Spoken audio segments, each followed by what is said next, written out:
ये देखो, हम सब पढ़ रहे थे रासायनिक बलगतिकी, केमिकल काइनेटिक्स। आज हम लोग इस चैप्टर सबसे मेन पार्ट पढ़ेंगे, आणविकता और कोटि। समझो ध्यान से। चलो, आणविकता होता क्या है? ठीक, किसी रासायनिक अभिक्रिया में भाग लेने वाले अभिकारक अणुओं की न्यूनतम संख्या हम लोग कहते क्या है? आणविकता। अरे देखो, समझो ध्यान से, देखो इधर।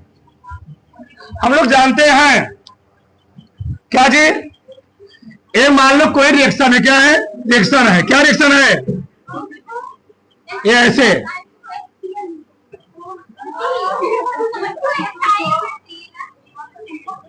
चलो देखो, तो आर से क्या बना?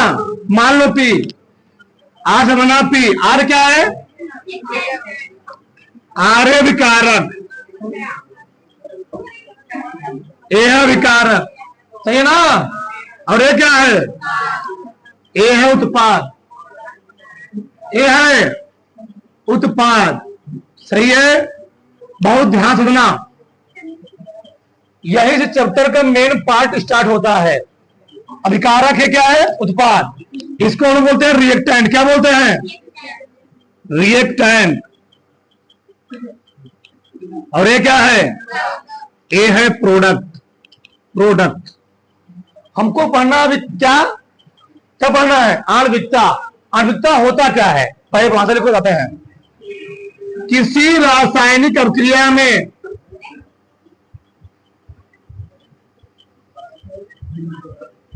किसी रासायनिक अभिक्रिया में भाग लेने वाले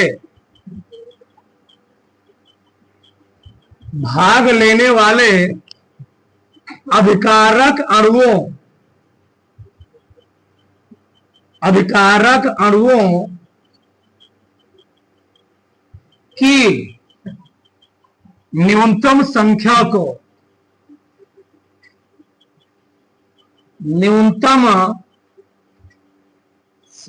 को ठीक कहते हैं, आणविकता कहते हैं। पीछे फंड क्या लगा लो, सही रहेगा। आणविकता, हाँ, आणविकता कहते हैं, आणविकता कहते हैं, सही है? मैंने क्या लिखा?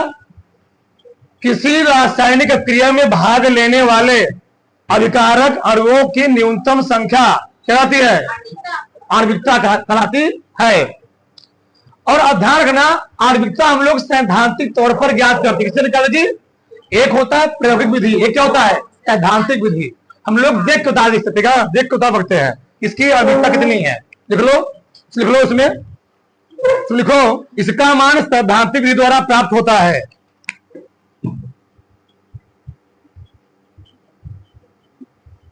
इसका मान सैद्धांतिक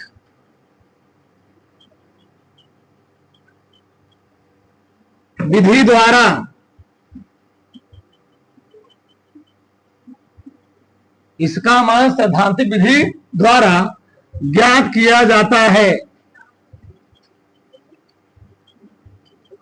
ज्ञात किया जाता है। अब सबका ध्यान देना चाहिए, आराम समझो, आराम समझाएंगे। देखो, समझो पहले आणविकता होती क्या है ये बताओ। अभिक्रिया में कितने लोग होते हैं? दो लोग। एक होता है अभिकारक, दूसरा क्या होता है? उत्पाद। एक है अभिकारक, दूसरा क्या है? उत्पाद। हमने क्या लिखा? किसी रासायनिक अभिक्रिया में भाग लेने वाले, बहुत ध्यान सुनना, हमने लिखा क्या है यहां पर है? बताओ, हमने क्या लिखा है? हमने यहां लिखा है अभिकारक अणुओं की न्यूनतम संख्या। अभिकारक अणु में लिखे, अभिकारक, उत्पाद नहीं लिखे। क्या लिखे हैं? अभिकारक अणुओं की न्यूनतम संख्या कहलाती है आणविकता। अब बताओ, ठीक, ये जो अभिक्रिया हो रही है, इस अभिक्रिया में, इस रासायनिक क्रिया में बताओ अभिकारक के कितने अणु भाग ले रहे हैं? एक अणु, कितने अणु है? देखो अभिकारक का एक ही अणु ना जी, ये केवल एक ही अणु है, इसकी आणविकता कितनी हुई? एक हुई। भी जान जाओगे आणविकता, इसकी आणविकता कितनी बताओ? एक हो गई।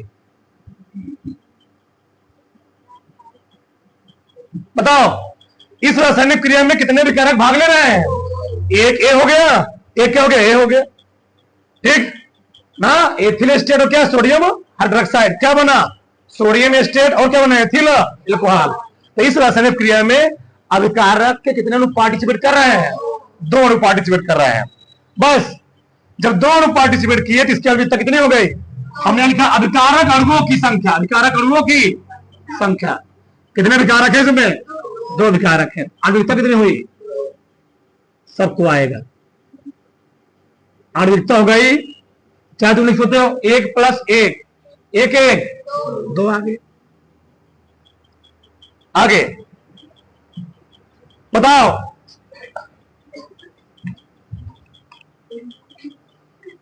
चलो बताओ, जब हाइड्रोजन और आयोडीन से क्या बना?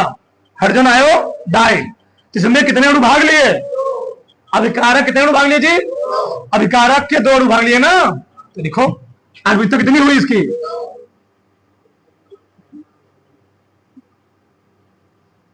आणविकता इसकी हो गई 2। सही है, कोई डाउट नहीं। यहां बताओ नाइट्रोजन ऑक्साइड है जी, और O2 से क्या बना? Nitrogen dioxide. कितने आप पार्टिसिपेट क्या रखे? अभिकारक कितने अणु पार्टिसिपेट किए? इसके 2 अणु हैं, और ऑक्सीजन के देखो इसके 2 मोल है, कर सकते हो। इसके कितने अणु हैं? एक अणु है, एक मोल है, तो कई अणु हो गए? 3 अणु बोलो 3 मोल हो गए, ठीक। तो आणविकता कितनी हो गई इसकी?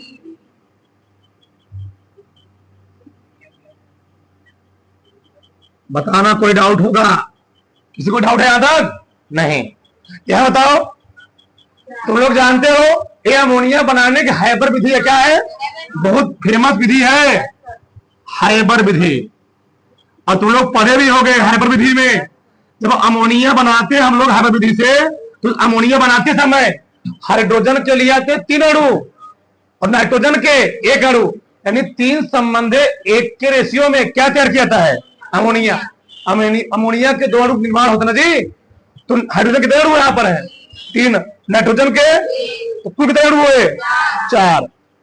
अभिकारक अणुओं, अभिकारक 3 अभिकारक तो कई अणु हुए? 4। तो अभी तक कितनी हुई? आ रहा है ना? इससे सर कुछ होगा क्या? अभी ना आए, घर बैठो आराम सुतो। कितना है भैया? 3 इसकी है अणु और 1 इसके हैं, 3 है 4। किसी कोई डाउट? तो वही मैं बोला, किसी रासायनिक क्रिया में भाग लेने वाले अभिकारक अणुओं की न्यूनतम संख्या क्या होती है? आणविकता कहलाती है। किसी को डाउट तो नहीं है? उतारो फिर पढ़े कोटि और फटाक से आगे लिखो, अगर लिखो कोटि, ठीक। पहले वहां से लिखो इसका अभिक्रिया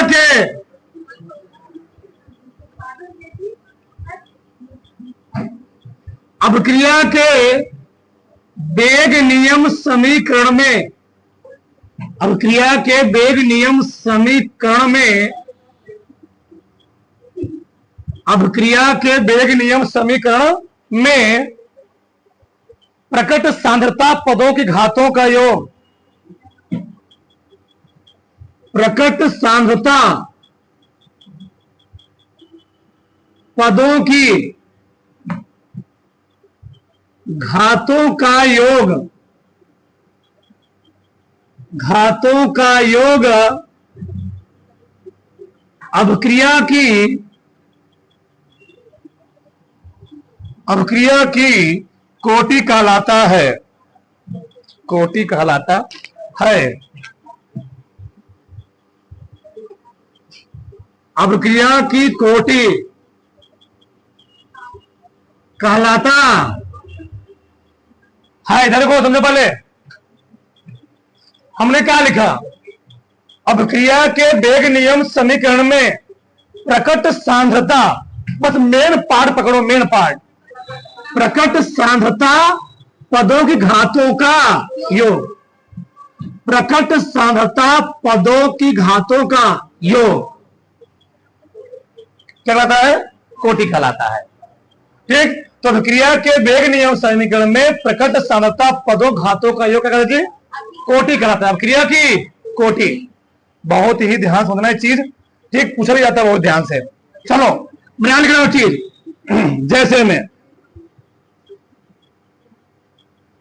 जैसे में हमें मान लिखा 3s2 प्लस n2, यहां में लिख दिया 2ns3।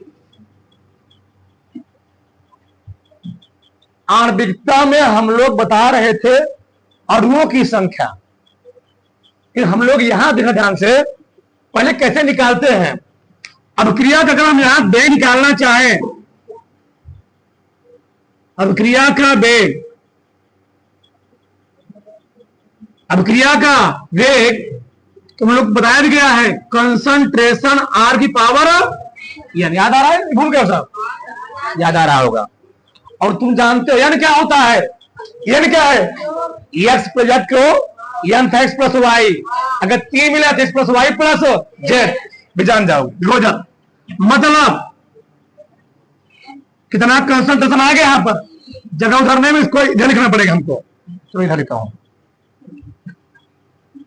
लिखूंगा कंसंट्रेशन, के भी होते हैं यहां पर ना, के भी लगा दो जब खुश रहो तो। चलो तो के कंसंट्रेशन, यहां पर क्या है H2 ना जी, H2। ध्यान रखना जब वेग लिखते हैं, जो अणु होते हैं कंसंट्रेशन में लिखते कहां जाते हैं, उसके पावर में, कहां जाते हैं, पावर में। तो पावर कितना हो गया, 3 है, 3, अच्छा 3, फिर इंटू कंसंट्रेशन क्या है n2, पावर कितना, एक लिख सकते हैं, एक लिख सकते हैं। अभिक्रिया के वेग समीकरण में प्रकट सांद्रता, इस सांद्रता है, कंसंट्रेशन है, ये लिखा क्या गया है, इसको पढ़ते क्या है, हाइड्रोजन की सांद्रता, हाइड्रोजन का कंसंट्रेशन। अगर मैंने किसी भी अणु या परमाणु को बड़े कोष्ठक अंदर लिख दिया केमिस्ट्री में, तो बड़े कोष्ठक के अंदर लिखने का मतलब क्या है, तो बता रहा है उसका सांद्रता, कंसंट्रेशन बता रहा है। तो इसको हम लोग पढ़ते कैसे हैं, हाइड्रोजन की सांद्रता, द कंसंट्रेशन ऑफ हाइड्रोजन, क्या जी, कंसंट्रेशन ऑफ हाइड्रोजन, हाइड्रोजन की सांद्रता।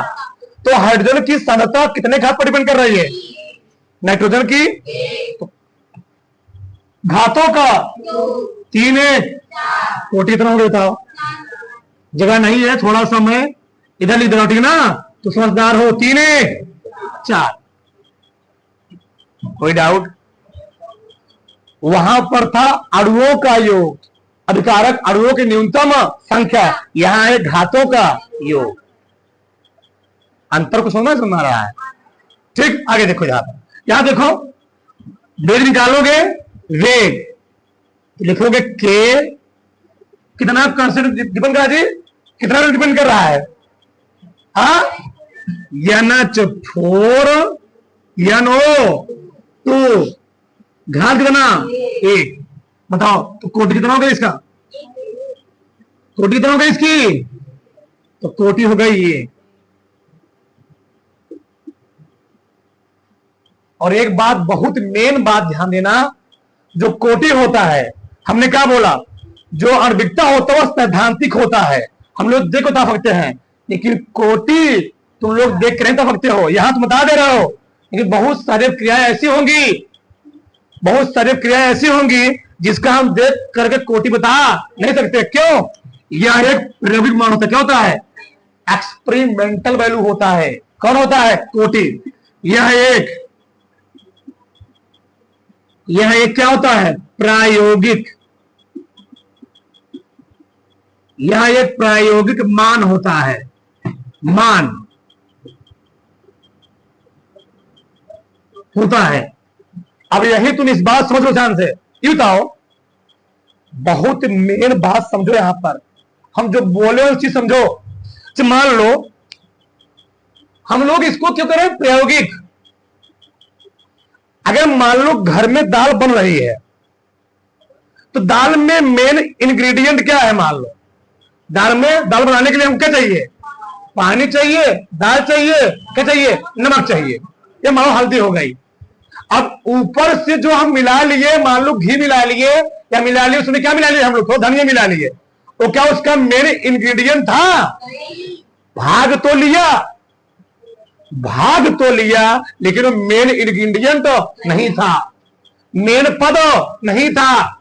इस बात को समझो ध्यान से। तुम्हारे बताओ, तुम स्कूल जा रहे हो, स्कूल जाने में हमारा मेन मकसद क्या है, पढ़ना।